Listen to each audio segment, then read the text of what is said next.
Come on. This is Outside the Round with Matt Burrill, a Raise Rowdy podcast. Yeah.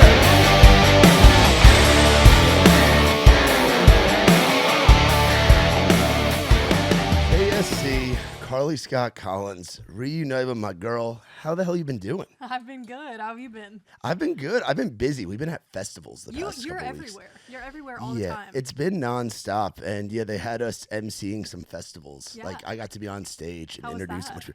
It was wild. It's a little different than being at Live Oak or Losers or the Rusty Nail, like talking in front of like 30,000 people. But what Yeah. was really cool was like some of the guys that were playing were like Bailey Zimmerman, who we've had at Live Oak, Nate Smith, who I know is a good buddy of yours, Yep. and that we've had play some of our events, and can introduce Eric Church and. Oh, crazy. In Iowa, the last day it was a rock day, so it Oh, was yeah. Shinedown. You was hated that, right? Oh, it was the worst. But we got to introduce Shinedown, which was freaking wild. And That's they like awesome. gave us like a T-shirt can, and we were shooting stuff out, and it was crazy. Oh, but that sounds like fun. it was a lot of fun. It's festivals are a lot of fun. They're a lot of chaos. It's a Yeah. lot of driving. I feel like I'm back out on the road because. Oh, yeah. Yeah. 'Cause, Getting that Sprinter van. But instead of having a Sprinter van, I'm taking my Tacoma and I'm pulling a trailer full of Oh. all the Raise Rowdy merchandise that we can fit in it because we're selling merch at these things too.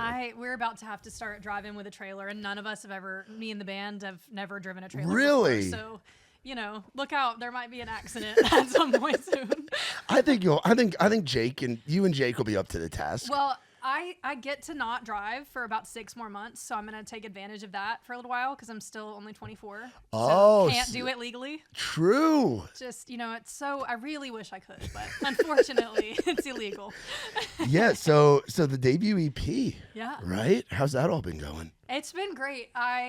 I'm really proud of that collection of songs, and the people that I got to collaborate with on it is like just kind of still out of body. to Charles me. Kelly and Keith Urban. Like, Crazy. how wild is that for you? Like, So wild. especially you being like you're one of those girls that's up there with the guitar. Like, you don't shy away from Yeah. guitar picking and even playing electric. So to be on a song with Keith Urban. Well, like, I mean, Keith Urban is in a whole nother planet. yeah, to that's me, what but- I'm saying. Like, that's got to be freaking wild. Yeah, Keith is like, I mean, he is probably the earliest country music memory I even have, because when I was growing up, my aunt would drive us around, and she was like obsessed with Keith Urban. And so me and my cousin would be in the back seat, and she'd be playing Jeans On, and we were like singing background vocals from Yeah. the time I was like a kid. So she was like the first person I called when I found out he was going to do it, and I FaceTimed her, and she was like, "This is the craziest crap I've ever heard in my life." Yeah, did you get to spend any time with him when you were like recording all that? Oh my God. It's like the worst timing of my life was that what was cool that I happened to be in the Netherlands the day that he was in the studio.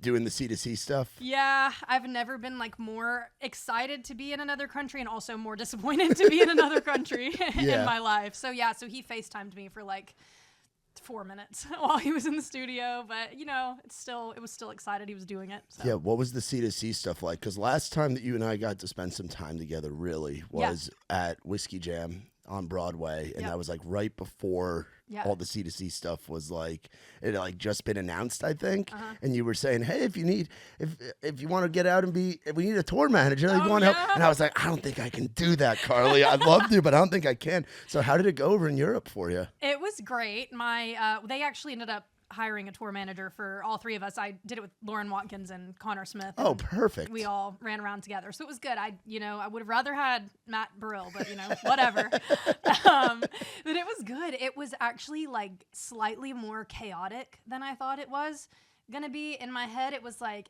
yeah, I can go to a different country every single day and I'll have plenty of time to see stuff. But it was not like that at all. It was crazy. It was literally like you fly into a country, have sound check, play the show, fly out of that country, and you're in another country the next day. But the fans were amazing. It was the first time in my life I've ever had people waiting for me at the airport in Germany. There were like people there with stuff for me to Wow. sign, which was crazy. It was good. I liked it. It was fun. Yeah. Where was your favorite place? London. London? I loved London. Yeah. What about it? Well, it's just like I don't know. There's like, I've never been somewhere that feels as like old, you know, there's these places there that are like from like the 1500s, 1600s. There's lots of bookstores, which I love. Yes, you're a big reader. Yeah. Yeah. I feel like it's a big city for like rock music that I really like. Yeah. So it's like the Stones and the Cure and all of that stuff. Lots of history there. So Yeah, see, I've never been out of the country. it's time. I have a passport, but I've never used it. Should have been my tour manager. I know. And for those shows, you were like doing, it was like some bars, but also like some bigger rooms, right? Yeah, it was my first arena shows ever. We played at the O2 in London, which was crazy. That's wild. Yeah, it was awesome. It was so much fun. Yeah, I'm ready to go back, actually, for sure. Yeah. But hopefully next time, Keith Urban won't be playing my song while I'm in another country. Yeah. So this year so far, I mean, to have a project out, to have gone overseas, you've got some tour dates coming up. Yeah. From when we last talked, it seems like life has just been flying for you, just moving. It has been, and it's all things that are like, there's like a lot of bucket list things that are happening this year, and things that like I'm not even able to talk about yet that I'm super excited about for the end of the year. This year has been like my favorite year of my life, 100% by far already. And you're only 24. Right. To be 24 and have all this stuff happening is wild. Yeah, I feel super, super blessed. It's all like crazy. I literally like 90% of the time now I'm like, is this really? You sure? You know? But yeah, I'm excited about everything. Yeah, it's wild. And the Opry debut coming up. Yeah. What was that like, finding out that you're going to get to play at the Grand Ole Opry? I'm going to bring up Keith Urban again. But I was in the studio a couple of weeks ago and my phone rang and it was like Keith Urban. And I'm like, what's happening right now? And but they had told me earlier, they were like, okay, expect a phone call about something from someone. And I was like, okay. So it rang and he's like, Karley, you're gonna make your Opry debut. And I was like, yeah, I mean, so exciting. And getting like the news from him is crazy too. But the Opry is, I mean, is there anyone that plays country music that's not like the ultimate goal, really? So I am very excited. Yeah, that's awesome. Do we know who else is on that date? Yeah, Larry Fleet is playing that night. Oh, how perfect. I know. I don't know if they did that on purpose, but Larry is, and he's actually become like probably one of my closest friends as far as, you know, like I can ask him anything and he's got really good advice. And so like getting to do that with him is like so special too. I'm very excited. That's awesome. Yeah, I might, we're supposed to be at Losers, but I might have to take off Losers for that. is canceled Wednesday Yeah. night. But yeah, we did. So a couple of weeks ago, I got to go back and like play a couple of songs on acoustic for the Opry staff. And of course, it's like the most nerve wracking. It's just like a room like this, and there's like 20 people in like a circle of chairs, and they're just like, you know, staring at you. Yeah. I played the songs for them, and it was fun. And they did like this tour of the Opry, and they play this video of a bunch of people getting to make their debuts and like their reactions and people getting inducted. And it's like, you already know it's special, but then you do that and you like watch that moment for everyone else, and it's like it's just a whole nother level. So. That's awesome. Yeah. That's so cool. Are you gonna have already the band guys able to do that with you? Yeah, my guitar player Jake is gonna. Jake's play gonna be with on me. the Opry with you. Let's go. Yeah. That kid busts his ass, by the way, He does, because yeah. we've had him pop up with like different people. Like he's just always running and gunning in town when he's not on the road with you. Yeah, like, I have you to thank for even knowing him. So, because you're the reason that he plays for me. Well, yeah, because I saw him at Red Door one night and he was wearing this Creed hat and he was like, "Yeah, man, I'm looking for a gig." I was like, "Well, I know a girl who's looking for some band guys." And he's never not. I'm never not like dying of laughter when he's around either. Yeah. Like he's just the best hang, and he's so good. And he's really one of my best friends too now. So it's good to have him play. And then my producer Nathan Chapman is gonna play with me too. Oh, sick. Yeah. That's so- really full circle when you get to have your producer play with you too. Oh yeah. Well, Nathan is like probably one of the first people I ever wrote with in town. Really? We literally cut a song yesterday that he and I wrote 5 years ago. Wow. Which is like very full circle. Yeah. So he was like, if I could only have one backing musician, he was like my immediate thought. 'Cause I'm like, there's no one else I'd rather have up there. Yeah, Plus that's Jake. so cool. Yeah, plus Jake, and it's cool. Like you're very family oriented. I remember seeing you at Old Red, and I remember seeing your mom and talking to Yeah. your. Shout out to Mama. We Oh, yeah. love, we love Mama Collins. Yeah, right? Yes. she actually.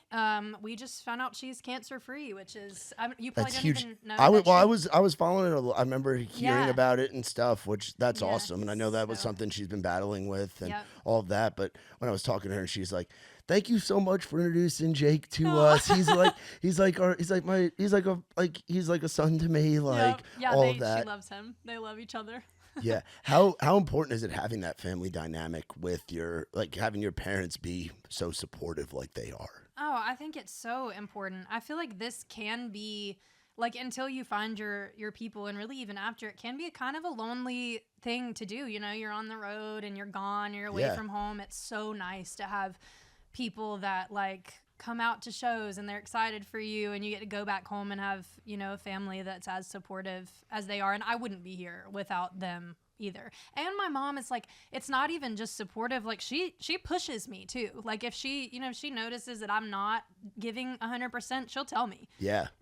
She's like the person I'm most nervous to send my songs to. Really? So I send her a song and she's like, not your best. I'm like, cool. And they come up to Nashville quite a bit, Yeah, right? they do. They don't come up as much now as they used to, but they'll be here for the Opry, and which they're very excited about. They come up when they can. Yeah. How's Grandma doing, Miss Marlboro Reds? Oh, she's great. She's gonna be there too. And Oh. we're bringing all of Lake City to the. Really? Yeah, I literally have like 30 people coming from my hometown. Yep. That's awesome. Yep. Nana's a mess. She I is. love the stories of Nana. What's she been up to lately? Just keeping Just it. drinking tequila and smoking Marlboro Reds Yeah? as usual. Yeah. What kind of things does she tell you? Like listen to the music and stuff. Like is she very supportive as well? She is, yeah. Nana's like, I mean, she's probably most of the reason why I even started liking country music. And so she's a big fan of songs that tell a story.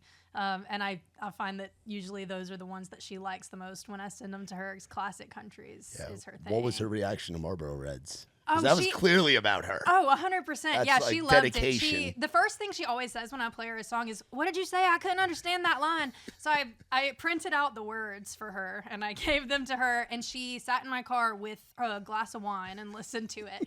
And like the first, like once it got to like that line where it says how she lived through her third husband, she just started cackling and just didn't stop laughing the whole rest of the song. She loves it. It was actually, there's like a video that got like 1 million views on TikTok of her listening to it. And she loved the attention. It was kind of funny. She's like, "Did you see what that person said about me?" she loved it. That's awesome. That's awesome. So you're posting on there a lot still, right? Because you're kind of out of yeah. that. You're kind of part of that generation of people where it's like you don't just have to put music out and write songs and go play shows. You have to Oh, yeah. post on Instagram and TikTok and YouTube and all this shit. It's a full-time job. It's a lot. No, it really is. It is. Yeah. I think it's helpful a little bit lately. We've been like bringing out some content people and doing like content days and stuff. So it's not just like, you know, me making TikToks by Yeah. myself all the time, but it is like, that's something that when I was growing up, I didn't really imagine being part of my career. I was like, I'm going to write songs, I'm going to play guitar and, you know, play shows. Yeah. I never thought that it would be like posting on the internet is like 50% of it, if not more now. Yeah. But, you know, it is what it is. It's wild. See, we even have to do that, like with our Yeah. stuff. Yeah. Like I even have to do that. And I still don't know how TikTok works. I really don't. I really don't. It's like we had some viral clips like back in the day, but it's Yeah. like how it's just I such a know. challenge to like. And it changes like every day too. You know, Yeah. it's always like something different that works that wasn't working Yeah, last week. Yeah. but What's a content day with Karley Scott Collins look like? Like, what do they have you do? got so much lip syncing. So much lip syncing. That's like Yeah. the thing. I'm gonna pull That's some it. up right now and just let a look at it and see what you Oh. got. Oh, sorry to whoever that was that I cut off. Oh shit. Sorry. Oh, we're gonna mute the phone and try that again. It's okay. And You can do it. I can do it. I can figure this out for sure. Yeah, I mean, it's literally, there's just a bunch of, I feel like the ones that do best, they were the ones that you don't plan to do well. Yeah. Like the one of my Nana. Yeah. Nana's pinned up there. Yeah, she is. She's up at the top. Yep. And yeah, so it's like lip syncing stuff, but I feel like you have so much personality to showcase too. Yeah. Like there's like you're a fun girl. Like you're like you like to have fun and Yeah.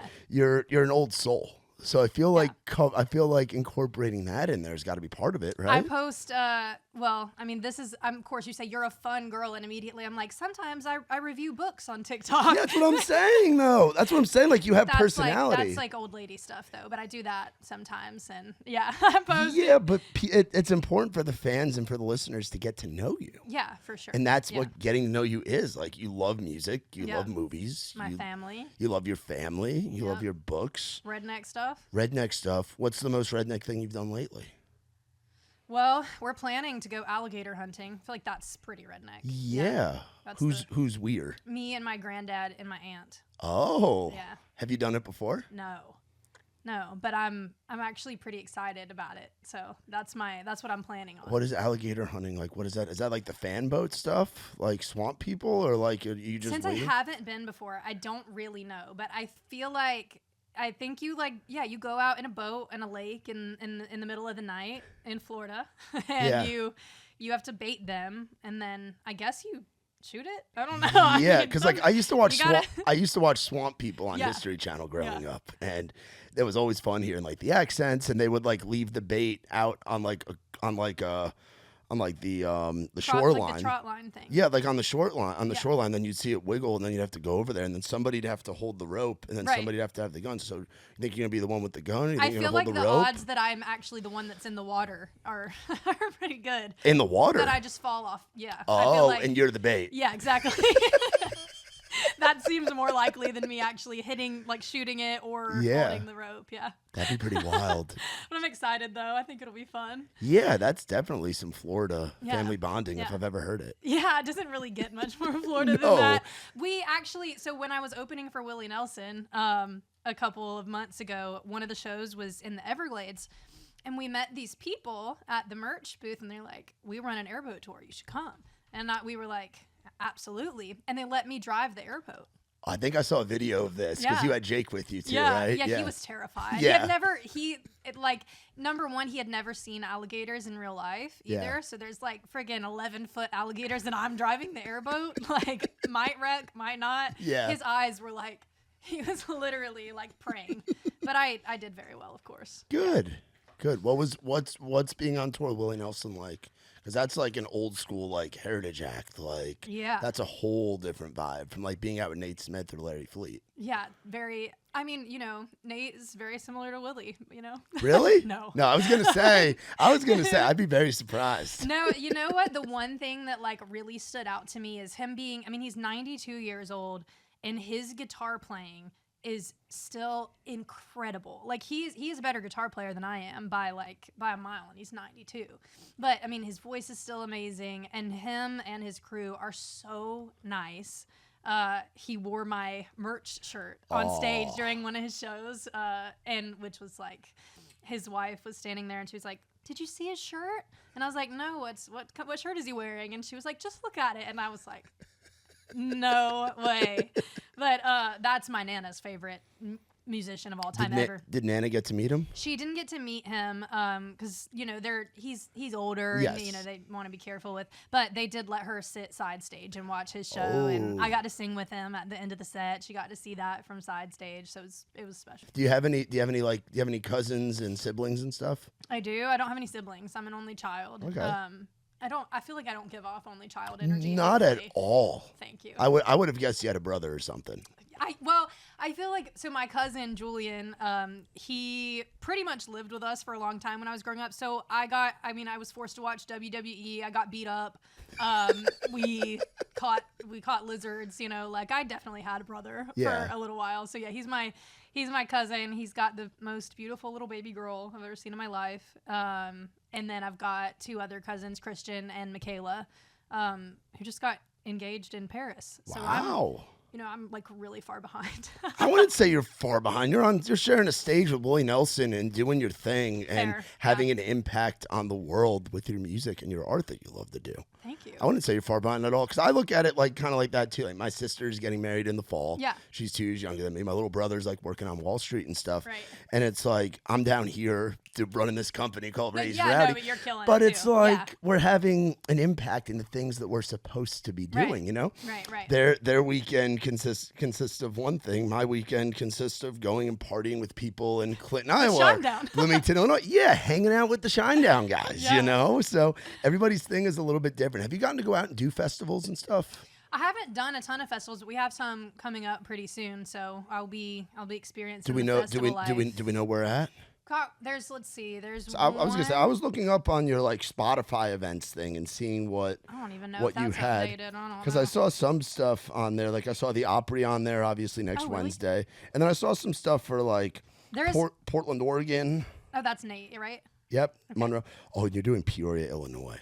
I don't know anything about it. So those are the festivals that we just did. They're called Tailgate and Tall Boys. Yeah. And they're wild. Oh, yeah. They look wild. like, it's funny, you were just talking about like WWE stuff. They're like the Attitude Era. If it were a festival, it would be that. Like it's we had guys on stage shotgunning beers, we had a t-shirt cannon, we were doing all kinds of crazy stuff. I think we should bring the t-shirt cannon to the Opry. I feel like that would go over super well. How awesome would that be? You'd be like, Willie Nelson wore this shirt, here to go. That'd be wild. But Cruisin's Farmington Road in Peoria is the people that put on Tailgate and Tall Boys. It's their venue. Okay, so it might be kind of wild. It is. Oh, it is. I've been out there. I know the boys are ready. Yes, it's a very fun town. And that Thursday they do a bunch of like fun like happy hour. Like it's Thursday nights are wild up there. Sweet. So that'll be cool. And we're talking about trying to get up there for some shows. So Come that up might for be that might be one that we have to between you and Nate. Yeah. Because we were hanging with Nate. Nate played both of the Tailgate and Tall Boys we were just at, and it was great hanging with him and his whole crew and stuff. But the festival culture is wild. You know, it's very different. Some of them that we go to, like we're going to a country concert in Ohio, which is very original. It's called Country Concert. Right. And they've been doing it for 42 years. It's family owned. Okay. And it's like 30,000 people camping in a field. Wild. There's no hotel within 50 miles. So everybody camps, like tent camps and has campers. Oh, my God. And it's a BYOB. I've never been camping. Yeah, and it's a BYOB festival, so people can bring in their own coolers and stuff. Oh God, it's very wild. It sounds wild. Yes. Actually. So we have that one, and then you have like Tailgate and Tall Boys, where we like stayed at a casino hotel, and then you have like all these different spots and everything. And it's cool because you get so many artists in one place. Yeah. And you get to have those interactions with fans that might be there to see a headliner. It is cool that you can see that many people play at once. Yeah. I've never been to a country festival ever. I've only been to rock festivals. So what rock festivals have you been to? There's Welcome to Rockville that's in like Jacksonville, Daytona. They've moved it around a couple times. What was that like? Oh, it's awesome. I saw Ozzy Osbourne there for the first time. I saw Queens of the Stone Age. Oh, one of our favorite bands with Raise Rowdy. That's like Nikki T's all-time favorite band. It's my all-time favorite Queens of band. the Stone Age. Like that's actually my dream collaboration in country would probably be Chris Stapleton, but my dream collaboration overall would be Josh Homme, which is the lead singer for Queens of the Stone Age. I have been obsessed with them. It was the first song I ever learned on guitar. Really? So literally since I was like 7, I've loved them. But yeah, so we have a festival in Connecticut in July, and then we have one in Colorado coming up in, I guess it's August. We probably need to update that. And we're out with, there's a bunch of like little random stuff in there, but then we're out with Nate Smith for a couple weeks, and then Corey Kent. And then, oh yeah, I saw the Corey Kent tour get announced. Yeah. And have you met Corey and gotten to know him at all? No, I've never met him, but we have the same label and same management. He's the nicest guy. Yeah, he seems really, I love his music. Yeah, he really is like the nicest dude. And Bo, his tour manager, is great. His whole band's really good. And his show is awesome because it's like a blend of like what you get in Oklahoma and what you get out of Nashville. Yeah. And his crowd is awesome too. They're gonna eat you up. Oh, I'm excited. You're gonna have a blast on I've that never tour. played in California either, so I'm excited to go play there because we're playing in Paso Robles. I'm probably pronouncing that wrong, but I'm excited. Yeah, that'll be fun. It's cool getting to go all around the country and see different places, isn't it? It is so cool. I wish like sometimes you don't have enough time to see anything, you know, especially when you're like rolling van life because you roll up right before sound check sometimes, but like please God, give me a tour bus sometime soon. I would say you're on your way there, girl. I mean, I'm sure you don't look at the numbers too often. Like a lot of artists don't. It's smart. It's stressful to look at them. But you've got 500,000 monthly listeners. You've got your first like full like the EP out. Yeah. You're getting these great tour opportunities. You're getting we follow you on Instagram and everything, and like you see people posting your songs every day. Like love this new Karley Scott Collins song, or this song hits me, like that kind of stuff. Like you're on your way. Exciting. Like you're fucking 24. Yeah. You're so early in figuring it out that it's a really good place to be. And how old were you when you moved here again? Well, I moved here when I was 19, and then the pandemic hit like 3 months after I moved Yeah, here. so you got stunted with that. Yeah, I feel like it's so weird. I've been here on and off for almost 5 years now, and I really feel like in the last 8 months, I've started to feel like I'm like really part of the community, and I have like a solid group of people that I feel like I'm like family, and like it's just crazy. It's like, you know, they say it's a 10-year town, and it hasn't been 10 years, but it does take a long time to really like become part of the community. Yeah. It's a good feeling when you are. Absolutely. And it's like Nikki T and I were actually just talking, because I was like, I'm doing a pod with Karley today, like with KSC. I'm so excited. And Nick's like, dude, she's like the last few songs that you've put out, it's like we're starting to see really what you sound like what your sound is, and that your voice is like, when you hear one of your songs, it's like, that's a Karley song. Yeah. Like you have that distinct sound in your voice. Yeah, I feel where like we've really dialed it in recently, but that takes time too. You yeah know? And it takes working with the right producer. It takes writing the right songs, like figuring it out. And like you said, like you kind of have your team of people that you create with. You have your road family with Jake and the boys, and you've got where's your booking at again? Who's which is a great freaking agency. I have a lot of good friends over there. My agent is Darren Murphy, and then Katie Germano works on my stuff also, and they are definitely like family. But Darren is amazing. I mean, he has Keith Urban, and I think he's got Maren Morris, and and he's getting you on all these tours and getting you in front of all these people, and you haven't even had a song like go to radio yet, or do like the fact that you're at where you're at with the touring stuff, and you've got the label support and everything. Like you said, you have this family. 100%. Yeah, it's I feel really lucky to have all the people behind me that believe in my music that I do. I think that's like a really special thing. So I feel grateful for sure. Yeah, and we believe in you, Raised Rowdy. Oh, you know, you're I like, love you guys. since we first met, and it's funny now, like just how like full circle it is, because we had first met. I forget if it was that you played.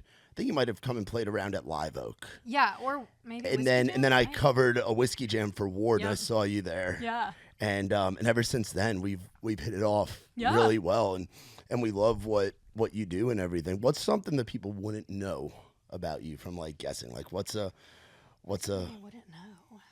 I can't. Why I'm not thinking of anything interesting. Because I know you like your books. I know you like to travel. Books. You like the movies and stuff, right? I think we talked about you were in like, was it like horror movies back in the day? I was. Where you did like acting stuff. Yep. I was. It's been a while actually. I just pulled up some of the scenes from one of the movies I was in when I was a kid, The Collector, the other night. And it is like watching yourself on screen when you're like 7. It's like the whole world having like terrible home movies of you, you know? Yeah. It's like the most cringy thing ever. But, you know, it's fun. It was a weird childhood, I think, to have. Yeah, that's interesting. But you learned to get comfortable in front of people. I did. I do think it helped a lot. Because like the thing that I connect with the most, I think, with songs too, is like people that like you can really feel what they're singing, and like people that are really good at emoting. And I think like that's something that acting helps you with anyways, is like learning how to like channel your emotions. And I think you know, there's things that I can take from that and bring to what I'm doing now, for sure. What led you from acting to doing music?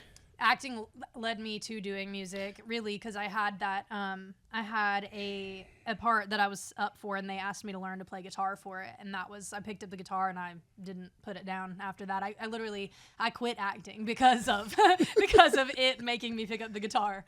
Moved back home, started playing in church and stuff. So you were in LA? I was, yeah. I lived in LA for like 6 years. As a kid? Mm-hmm. From when I was like 6 to 11-ish. That's wild. Yeah. To be a kid and get up and move and I know. go and do that. Yeah, I mean, it is crazy if you think about like, I mean, child actors is like such a normal thing, but then you think about like actually having a job at 6 years old that you're like going to work and doing. It's just, I mean, it's crazy to think about when like looking back at it. But, and now you have this job of doing music. Like this is so not a job. It's like it is though, because you are working. You put in a lot of time, but I just like if I ever am like, God, I've got to go play a show, I'll be so surprised. Because I really do love it. It's like, what do they say? If you love what you do, you'll never work a day in your life. Yeah. I mean, sometimes I'm sleepy, but but you get through it. But I'm having fun. Yeah. What would you be doing if you weren't doing music? I would be an archaeologist. 100%. I mean, maybe that's something people don't know about me. I'm such a dork. I love dinosaurs. I think they're so cool. Yeah. And I love history.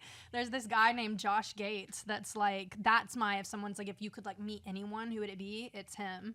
And he is a famous archaeologist. So that's what I would do if I wasn't doing music.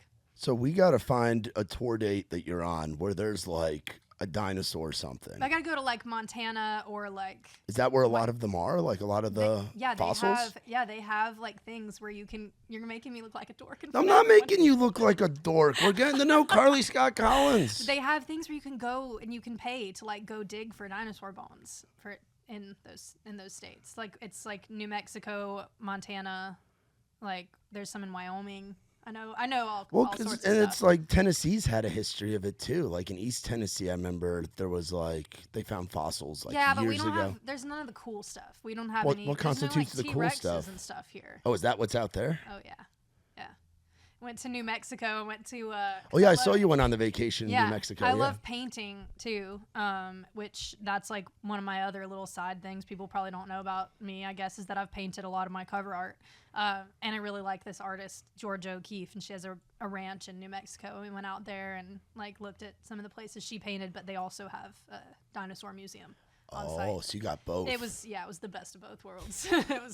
I was really having the time. Because I think they found like saber-toothed tigers or something over here, which is where the predators thing comes from. If I remember right. I did not know that. Actually. If I remember right, I gotta like confirm it real quick and see. We're fancier now. We're actually look shit up on here. You don't just say whatever. No, I don't. I gotta like fact check stuff. Because it's like I've still never been to a Predators game either, which is like probably like blasphemous living in Nashville. Really? I know. You haven't been to a Preds game? I know. I need to. That's crazy. It's off season now though, right? They're done.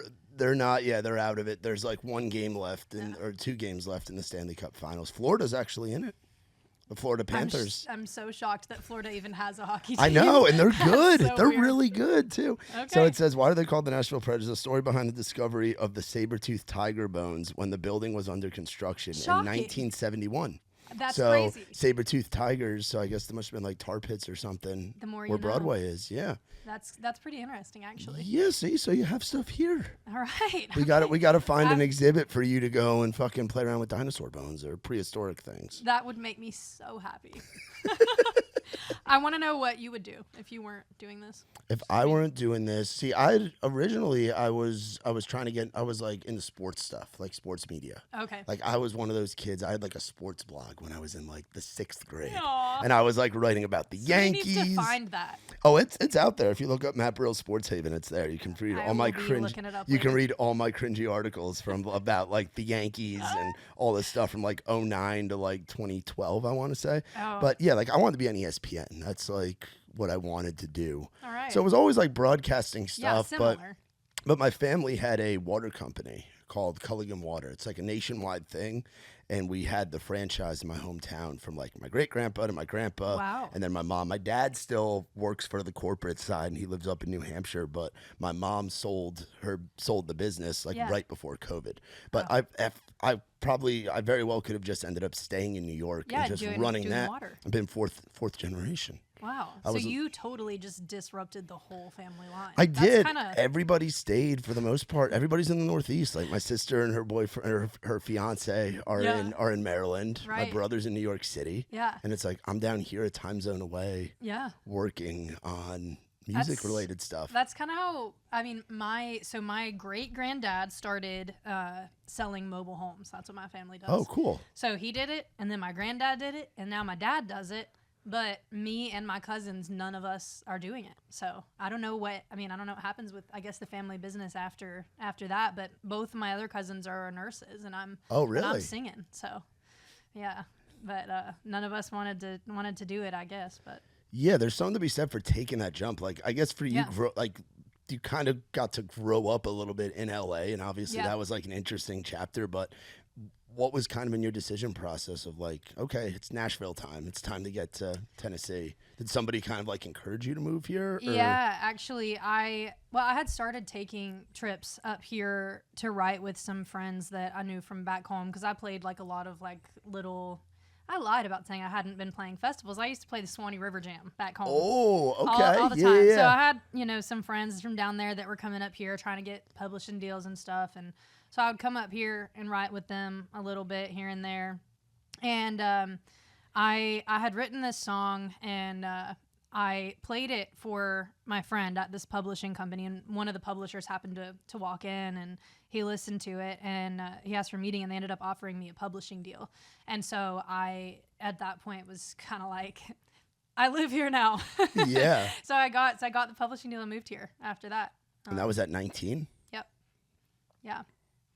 And then we went around and met some labels, and I signed with Sony shortly after that too. So you've been with Sony for a while. Yeah, right before the pandemic. Yeah. So but I didn't get to release music until 2022. So how do you stay positive when you sign a deal and 3 years go by? I mean, I know the pandemic kind of shakes everything up, and you understand, but how do you stay? Because I give you credit because it's all working out, and the Sony Music Nashville fam, like we love Taylor over there, Freddie, like love the crew that's over there. But what's that like, signing a deal and then waiting 3 years to put music out? It sucks, but I would have rather had that than like put music out right before the pandemic happened. I feel like it was nice to, I don't even know if I was ready as far as like the songwriting and stuff goes. I wrote a lot of the songs that I put out over COVID, over Zoom and stuff. And I think, I don't know, I mean, I guess those extra years, I didn't really want to have them, and I wouldn't have chosen to have them. But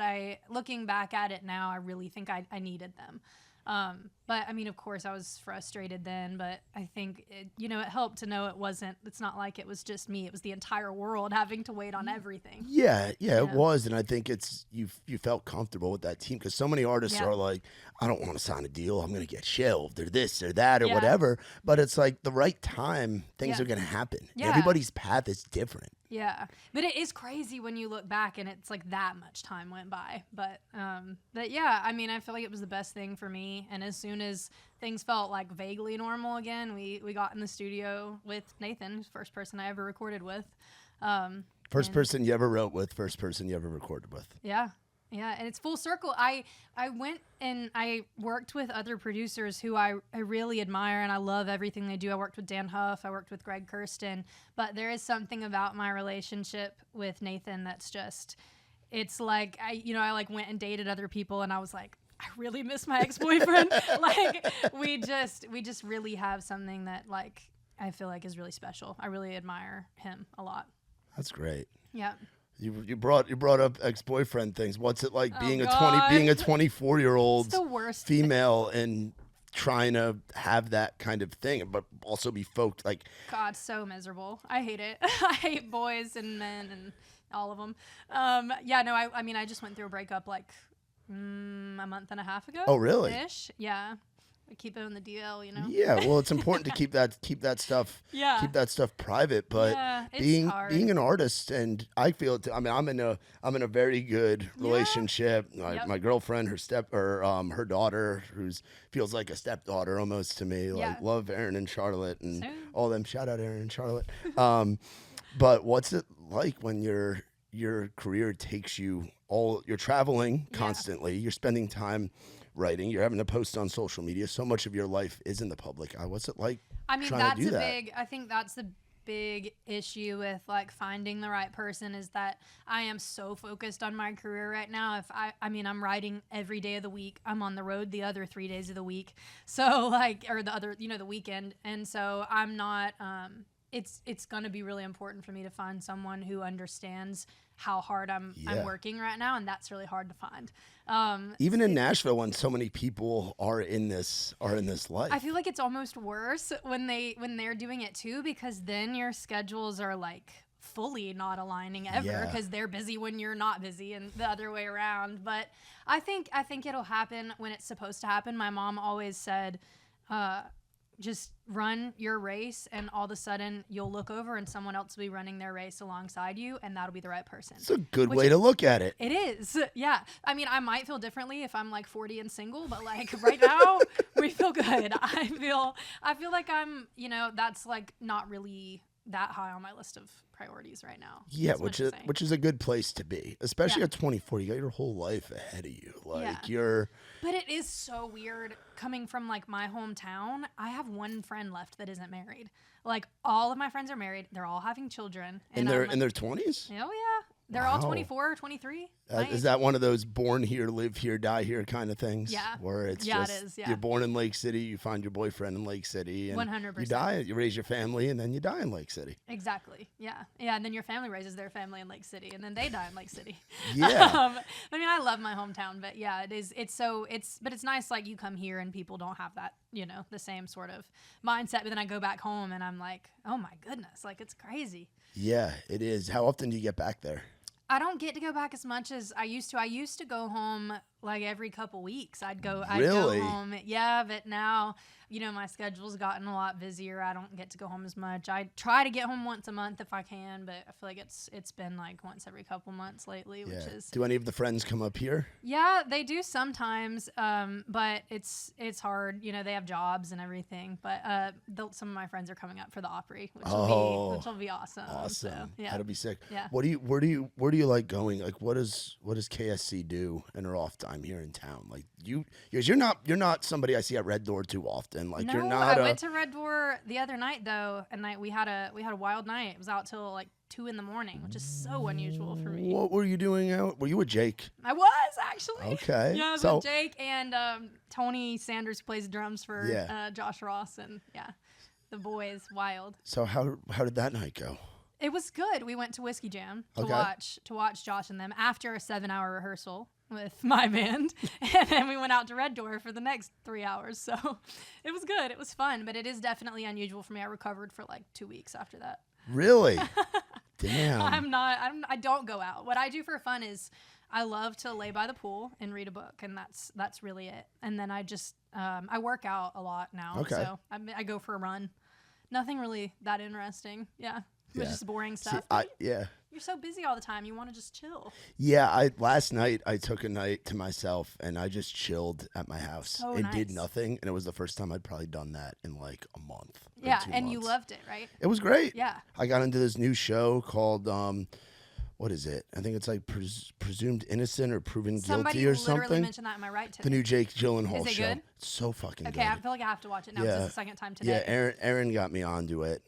She's got me onto all kinds of shows. Like, she got me into Dexter. She got me into. I'm supposed to start that soon too. It just came on Netflix. Yeah. See, I have the Showtime thing, so I watched that on there. I love crime, so. Yeah, Narcos was another good one. Did you watch that? Yep. Yeah. Breaking Bad. Breaking Bad I haven't gotten into. I haven't done that one yet. That might be my new one. Sons of Anarchy? Yes. Oh yeah, one of the great shows of all time. I'm going to stop listing shows now. No, you can. We can talk about this for sure. The guilty pleasure one that she got me into, and I made it to like season, I want to say like 9, and then I got into. That's so many seasons. What is it? It's still going on. It was fucking Grey's Anatomy. My girlfriend got me into Grey's Anatomy, and I was saying the drama. Yeah, I ended up getting into like 9 or 10 seasons of it, and they're on like season 24 right now. That's commitment. When I was a child actor, I did a spin-off of Grey's Anatomy called Private Practice. Oh, you were on Private Practice? And they shit. Yeah, and they painted me blue on the show because they had like a reaction to something, and me and my sisters were all blue, and they had to figure out why. There's photos of me painted blue on the internet. Really? Somewhere, so. Yeah, you go look for it later. That's wild.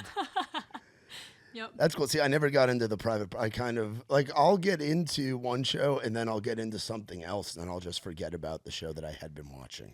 Yeah, I'm like it's tough to balance shows, you know, if you're really into it. Yeah, I'm not a huge, like, I don't watch a ton of like TV or movies in general, but when I do, it's like something like that. Like, so is there something you've been watching recently? I just started the House of the Dragon second season, but okay. Yeah.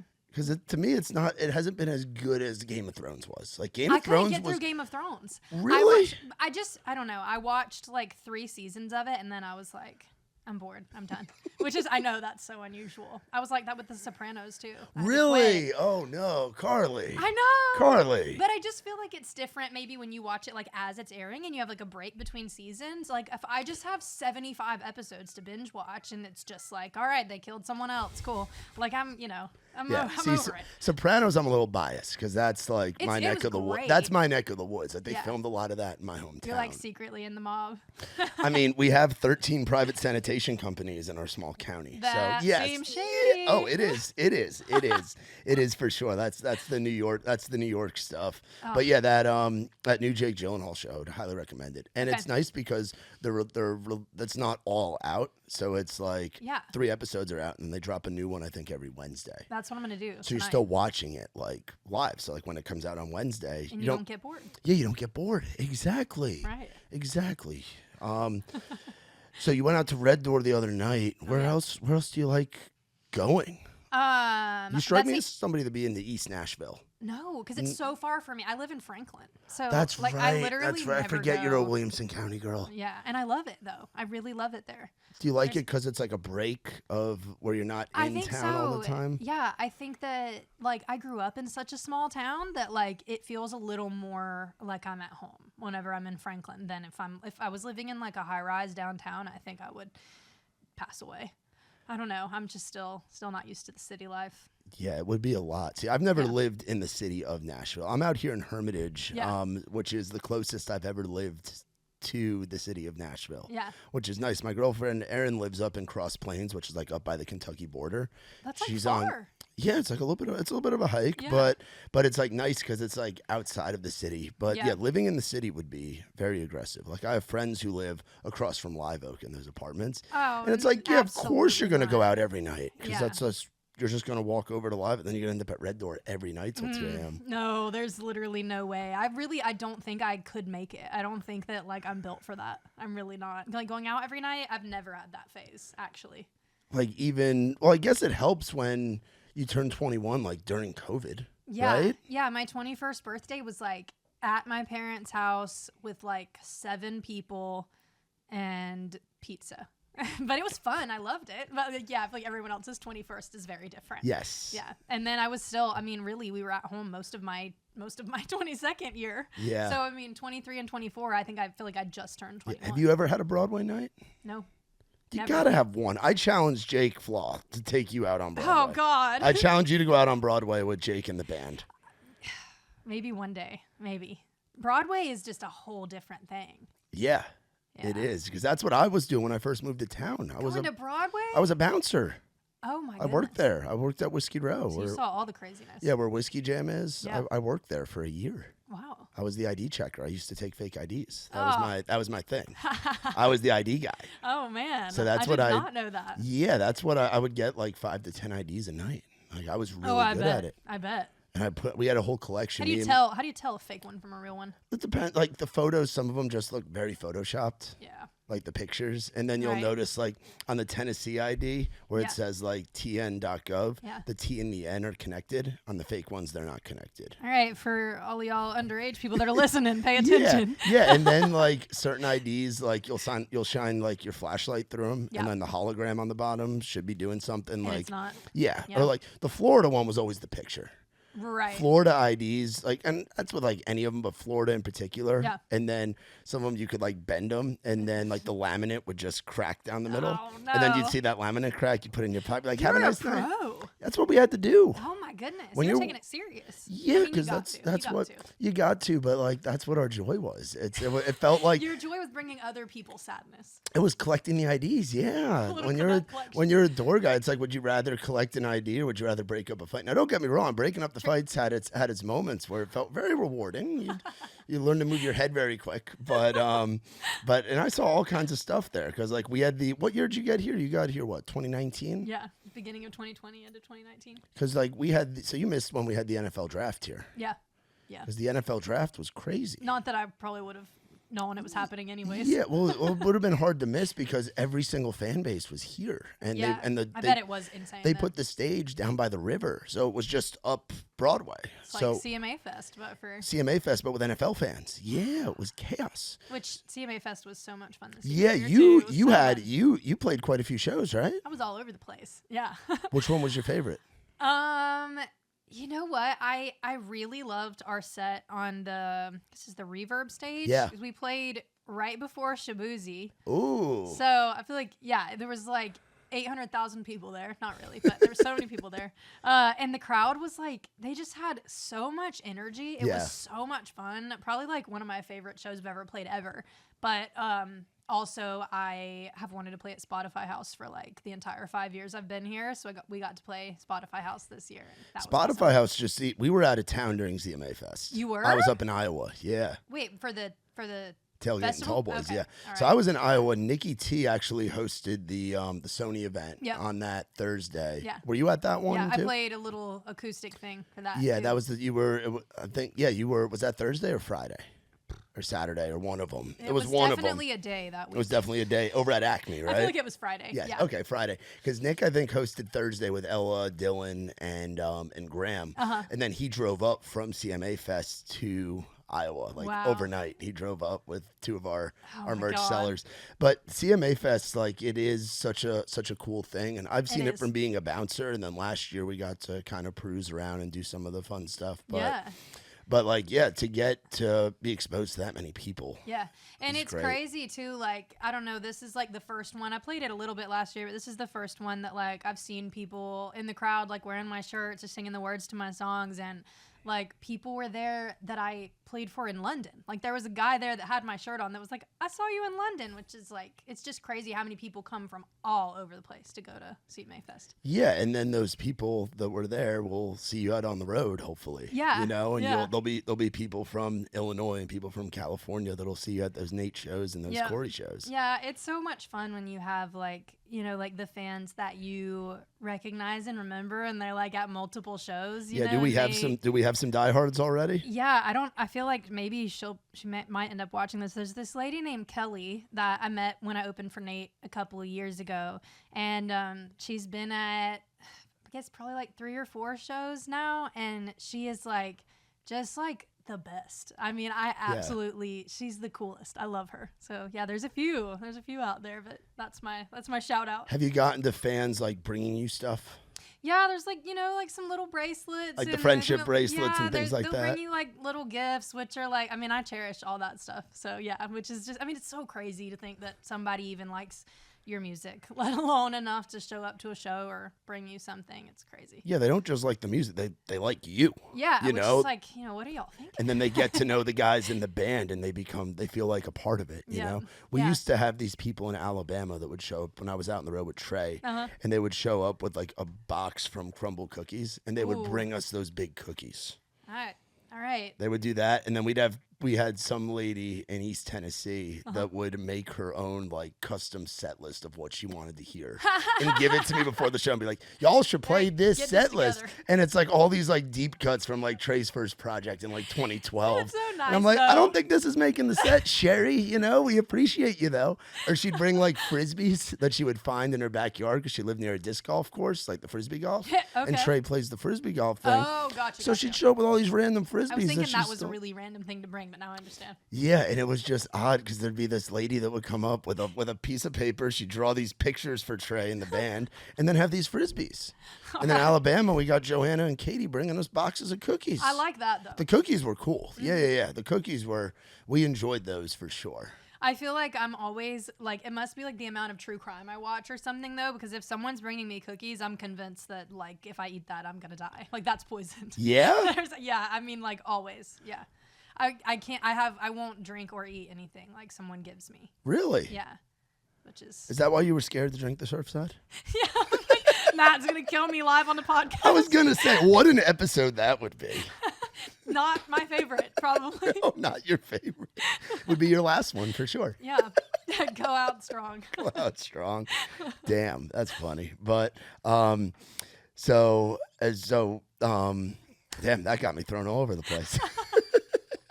So what do we have so Opry next week? Opry Wednesday, and I guess I don't know when this is coming out, but anyways, Charles Kelly is gonna sing with me at the Opry. Sick! Which I'm very excited about.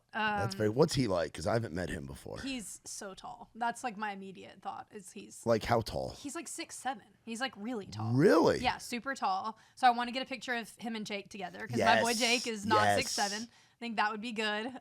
He's so nice. He's really, it was actually, he volunteered to sing on that song. I didn't even have to ask him, which was like, because we wrote it together. And I sent it to him. I was like, I'm going to record it. And he was like, well, let me know if you need a good background singer, because I wouldn't have even thought, to ask him, and he would actually say yes. So it was very, very nice of him. He's great. He's awesome. That's it. What's your favorite Lady A song growing up? I wish Need You Now was not the first one that popped into my head, because that seems like the most cliche, but actually there's a song, American Honey, that I learned. It was like the first song I ever learned in piano lessons. So, which I haven't even told Charles yet. I should probably tell him. I'm like, I'm actually a super fan, secretly. but yeah, I learned American Honey on piano. That was my first like piano and voice thing that I ever did. So. That's cool. How many instruments do you know how to play? Well, I know just how in to general. play. Just in general. I can play a little of all kinds of things. I play acoustic, electric, and piano very well. Very well. God, I'm like. I'd say very well. You're a professional. I'd say very well. But I can play a little bit of violin. I took lessons for a little while. I play like a little. I used to play drums a tiny bit, but I would not play them in front of anyone, ever. I still have a drum kit. Now you still have a drum kit? Yeah. Is that back in Florida or up here? It is, yeah. It's in Florida. I have no room for anything else in my apartment. My apartment is literally just guitar cases. That's like the furniture. Just guitar cases yeah, everywhere? That's it. How many guitars do you own? Oh, God. Okay, let's think. All right, I have 2 Duesenbergs, 2 PRSs. I've got a Gretsch, a Gibson, a Fender, and then I have like 4 acoustics. So like 9 or 10, I guess. Wow. It's like I only spend my money on guitars and books, and shoes. That's it. How many bookcases do you have at your house? I only have 2 bookcases. Otherwise, there's books just stacked places. Oh, really? Mm-hmm. Just piles of books. Just piles and piles. Have you been to that McKay's place? Yep. I was gonna say. I bet you go to McKay. it. I was gonna say. Flyer. if they have a rewards program there, I bet you'd be racking up points. I know they don't. Yeah. I should talk to them actually. Next time I'm gonna ask to speak to their manager. Be like, hey, I'm reviewing these books on TikTok. Yeah. Let me. Y'all gotta get it together. Give me some books to review. Yeah. Just like comp them. That would be great. I think I'm gonna say I need you to speak to my manager, but it's just gonna be you talking. Just gonna be me? Yeah, you're gonna handle it for me. I'm gonna handle it? Yeah. I think you could do it.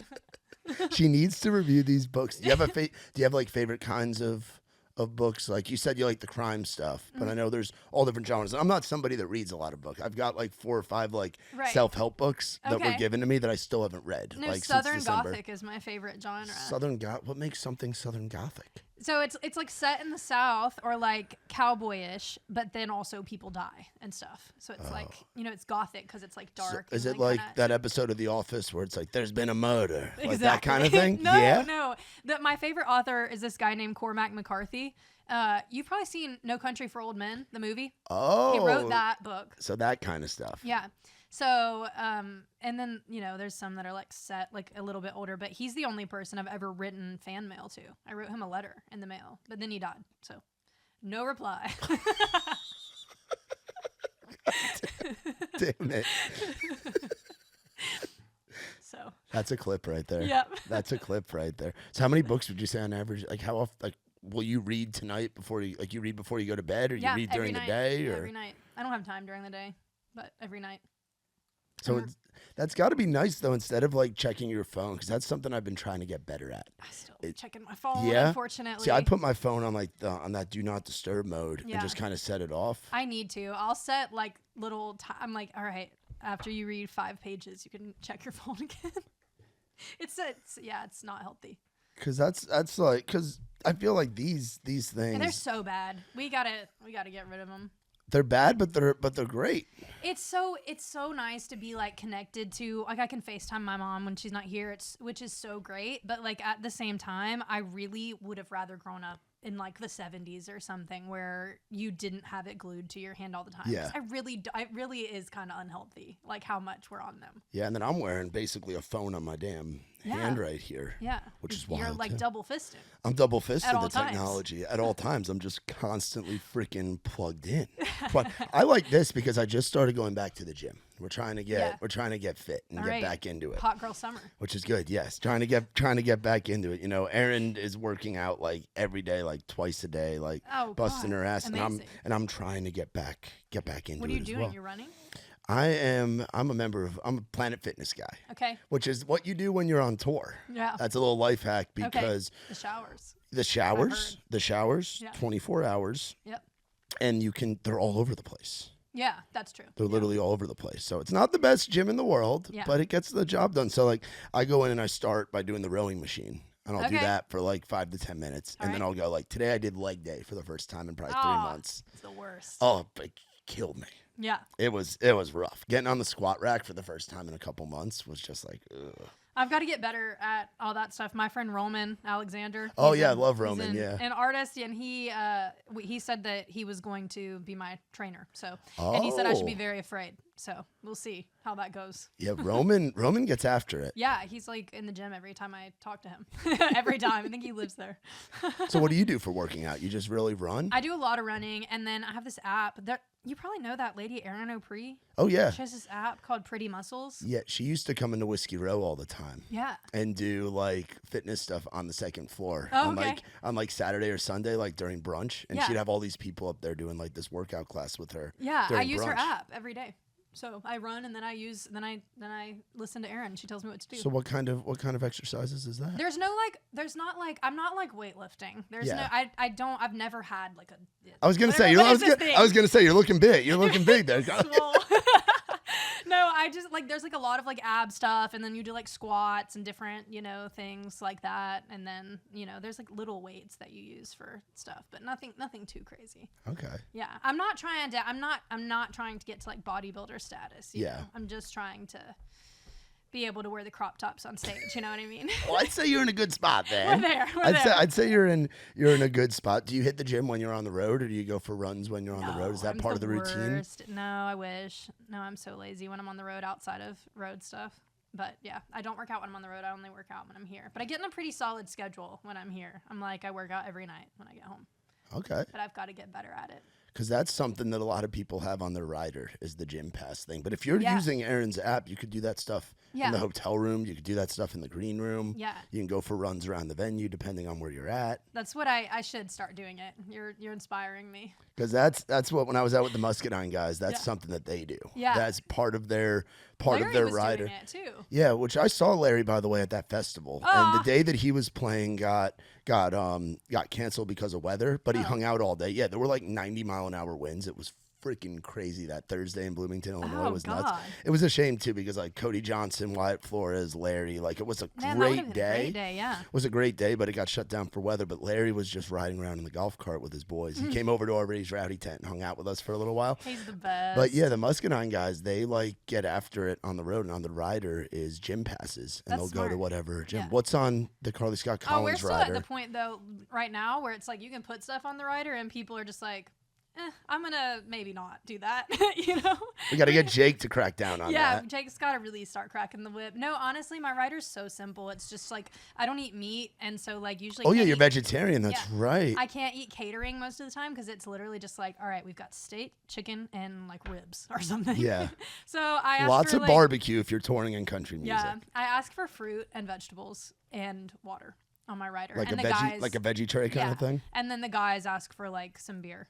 and that's it. We got to get you like one of those instant meal sponsorships. That would be good. Like we do stuff with Vibrant Meals, which is like is that good? They used to be called Eat Well Nashville. Okay. So it's like I've actually heard of that. Yeah, so we get meals from them every week, and it's like you just pop it in the microwave for like a minute and a half, and they have a whole vegan, like vegetarian selection. I'm gonna have to look into that. Actually. Yeah, you should have. So hard to eat on the road. You should. Well, that's what's great about this stuff is that it's microwavable, so you can have it at the hotel. Most green rooms have a microwave in it. Right.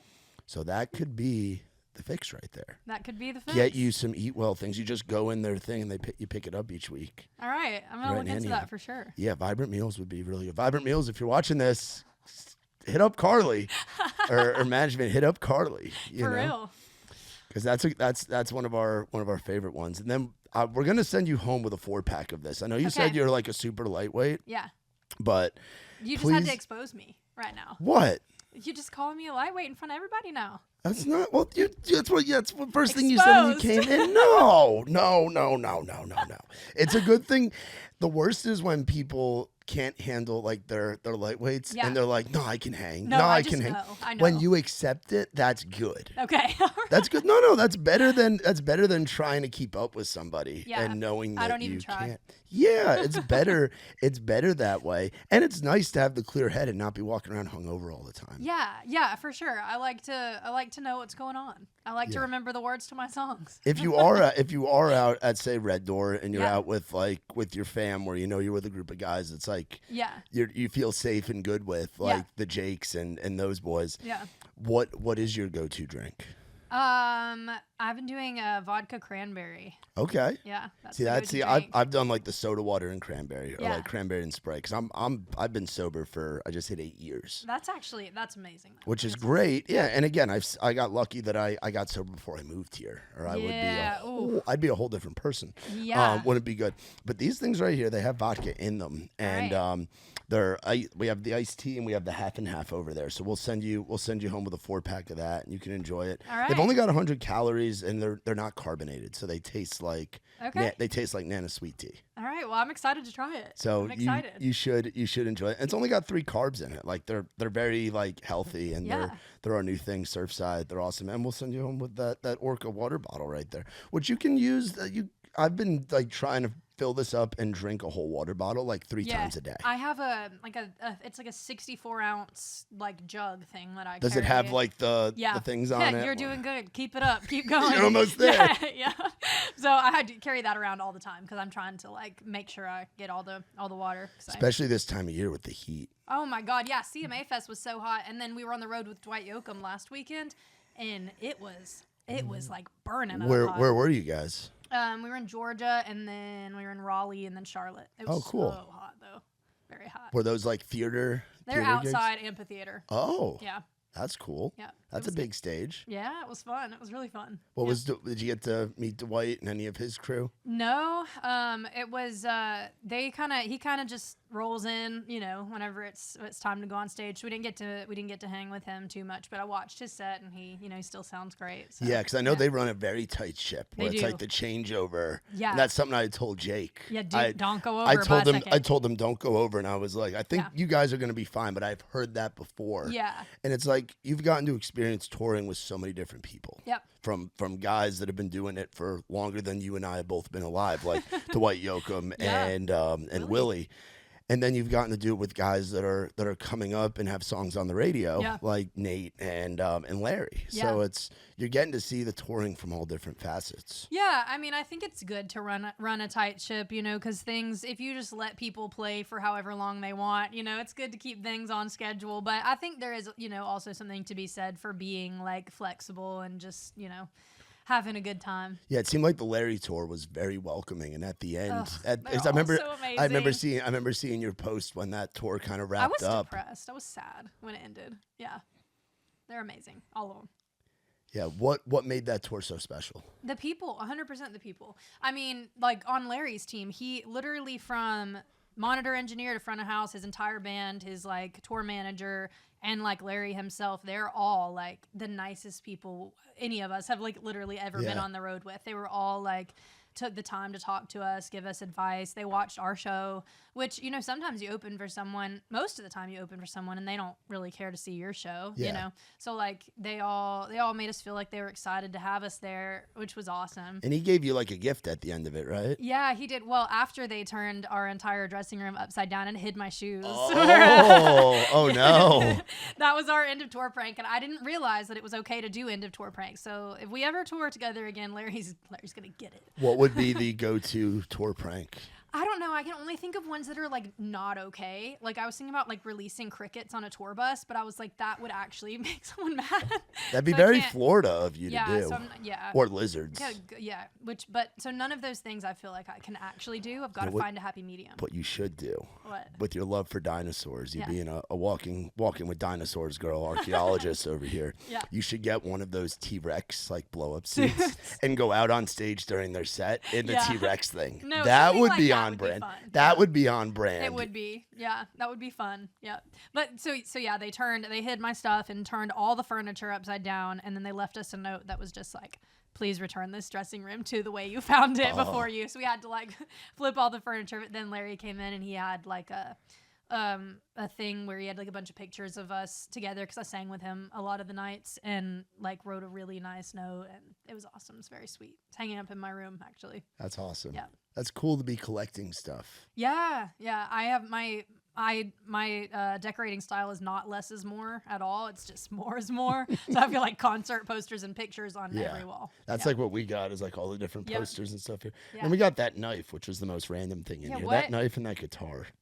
Yeah, what's up with the knife? The guitar came from Kurt Ozon, who co-hosts the Raise Rowdy podcast with Nikki T, and he's Luke Combs' utility player. Oh, so sweet. he's like, That's if you awesome. watch the Ain't No Love in Oklahoma song, there's the guy with the long hair and the beard that's like soloing as the tornado's coming through. That's Kurt. That's Kurt. Right. He's our rock star in the family. Okay, we love that. That knife, we were driving down to a festival in Rome, Georgia. The of course it's from Georgia. Yeah, well, that was in Tennessee. So we stopped in I keep forgetting the damn town. One of the towns somewhere along Tennessee. Was it Tullahoma or somewhere down that way? Somewhere down the interstate. Yeah.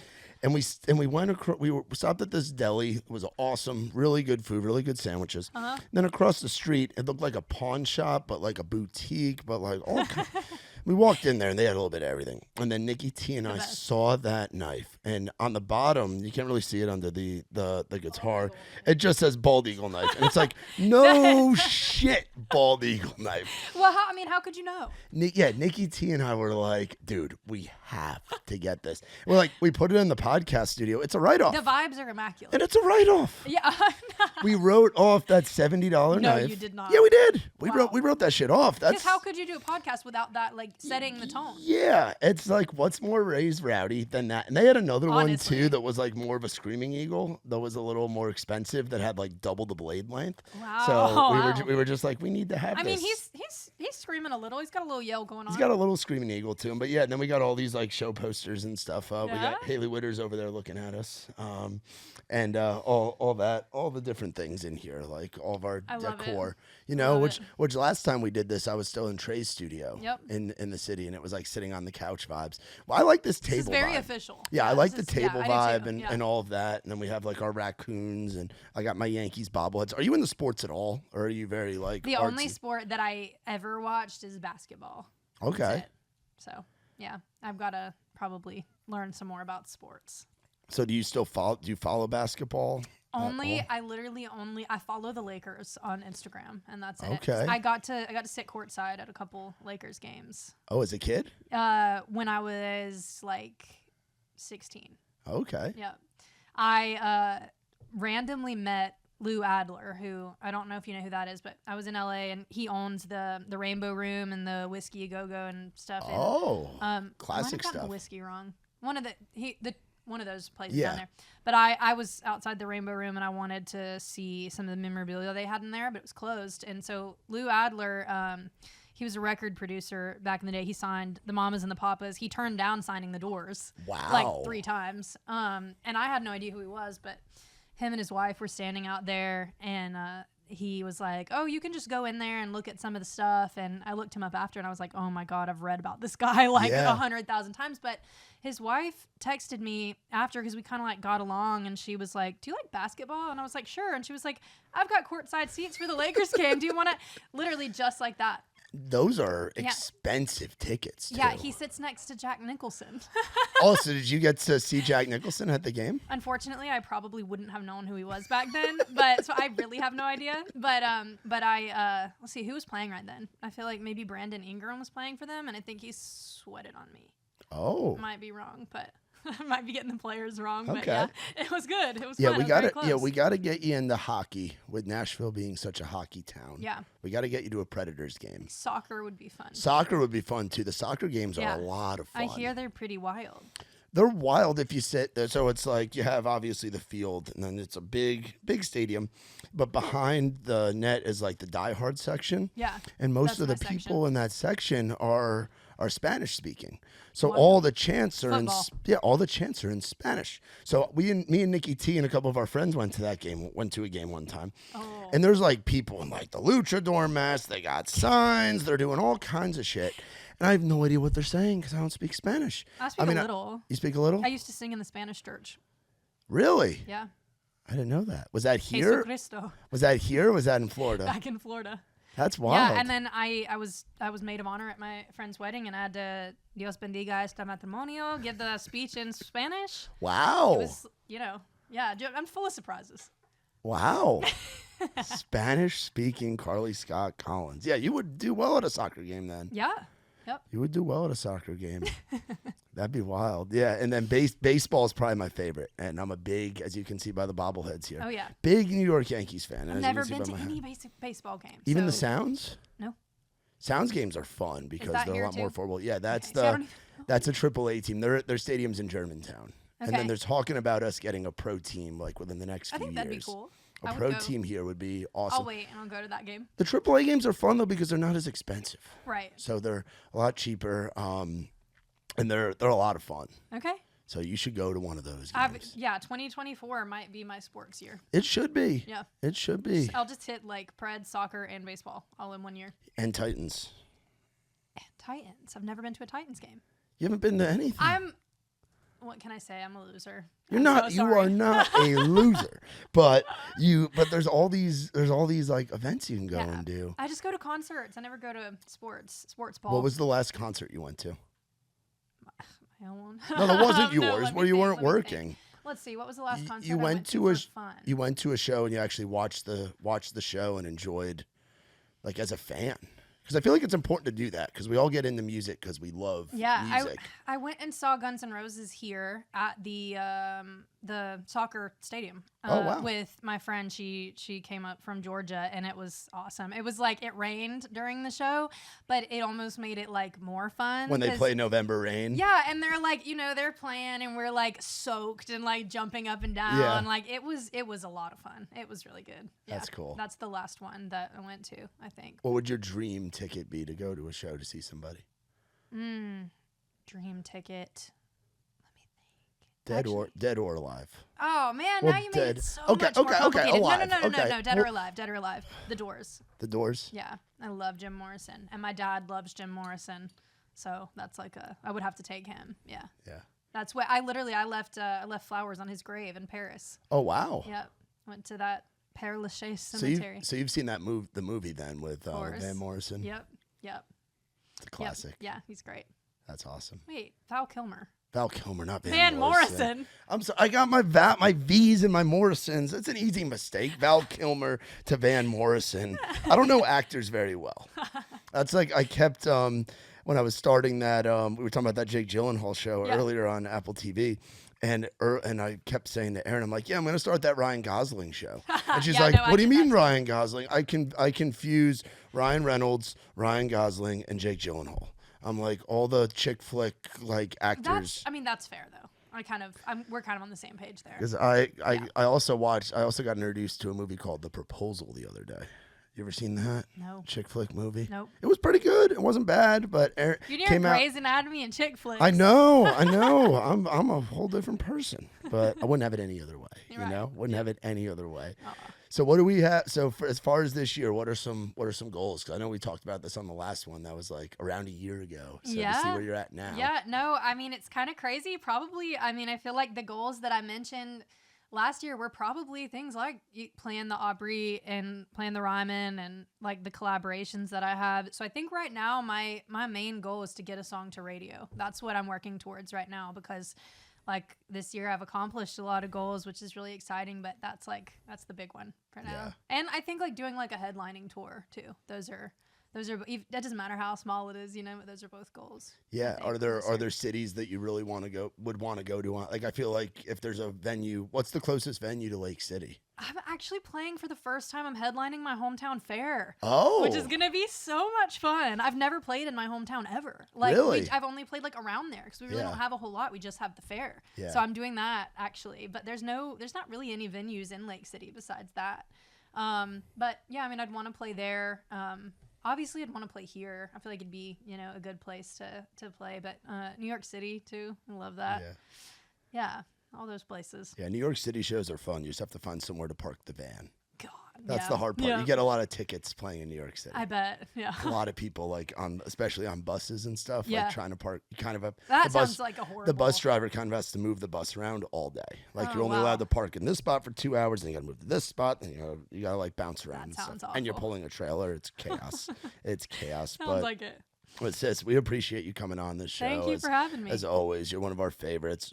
Right One is out now, and the EP and some great tracks on there, some of our favorites, and can't wait to have you back to do another one of these. Maybe we'll do this like it's a yearly thing. Like it's like those is it Vogue, the magazine that does that with people, where I think they do it with like Billie Eilish, where they have her every year, and it's like then she goes back and watches it. So that would be cool. That would be cool, like to see where you're at. I always have fun, so anytime. You do, and we love having you, and we appreciate you repping our stuff, and Jake and the boys, and I think we're gonna try to come out to that show at Cruisin's for you and Nate. Yeah, you should. That'd be awesome. That'd be so fun. That might be our one, because Nikki has never been there, and I love Cruisin's, and we love Wayne and Austin and everybody at that venue. Yeah. And all the bartenders are great. The security guys are great. Like, okay, well, you have to then. Yeah, I think 100%. I have to. So it'd be a lot of fun. But y'all be sure to check out our girl, Miss Karley Scott Collins. Right One, the EP is out right now, and you guys can get a bunch of tour dates.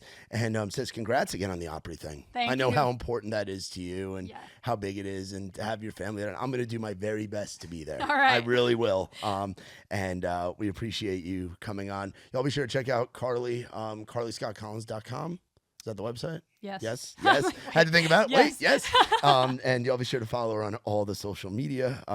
Shout out to our friends from Surfside. Going to be sending Karley home with one of these 4-packs. And shout out to Orca for the water bottle. We got a bunch of merchandise over there for you to pick through and get you all decked out in the Raised Rowdy gear. I'll be wearing it. Awesome. And you guys want to find out more about us, visit raisedrowdy.com. For my girl Karley, I'm Matt Burrill. This has been Outside the Round.